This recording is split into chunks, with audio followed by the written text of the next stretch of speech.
Seorang lelaki bersenjata dengan 20,000 darjah rabun membidik pesawat dan menembak dengan liar. Tanpa diduga, pesawat musuh tidak cedera. Jet pejuang kita sendiri mengeluarkan asap berkepul-kepul. Pegawai di sebelah hampir muntah darah hanya kerana juruterbang AS British yang dilepaskan. Mereka pecah ke langit di atas Paris beberapa hari lalu. Ditemui oleh tentera Jerman yang ditempatkan di sini. Kemudian aktifkan sistem pertahanan udara. Pantas pukul ekor lawan. Mereka bertiga tiada pilihan selain terjun payung terjun. Kapten itu jatuh ke dalam kolam zoo tanpa ketinggalan. Diselamatkan oleh pentadbir yang baik hati. Dia memberikan payung terjun itu kepada pentadbir. Biarkan orang lain mengambilnya semula untuk membuat pakaian. Dak juang mendarat di atas bumbung. Saya terserempak dengan seorang pelukis di tempat kerja. Terhantuk 7 tiup dalam keadaan panik. Ia hanya jatuh di atas kepada pegawai itu. Kemudian kegilaan mengejar mereka berdua bermula. Dalam tempoh ini, lengan besarnya malang ditembak. Lelaki terakhir lebih bertuah. Mendarat di tingkat atas Opera House. Latihan opera sedang berlangsung di rumah pada masa ini. Sekumpulan askar tiba-tiba menuru masuk.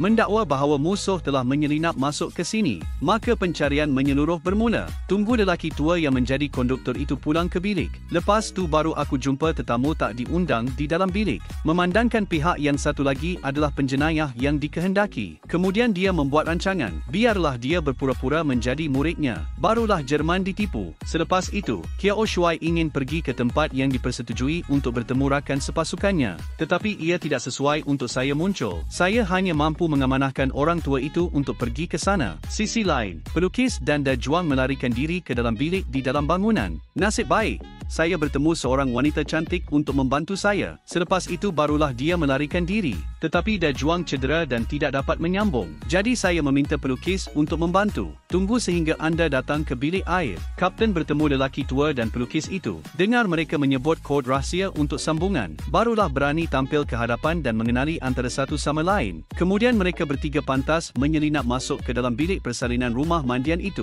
Mencuri 2 set pakaian seragam tentera Jerman. Kemudian kembali ke gedung opera. Bersedia untuk berjumpa dengan Kiao Shuai dahulu. Tetapi saya tidak pernah menjangkakannya. Serangan hendak berat telah dibuat di dalam teater.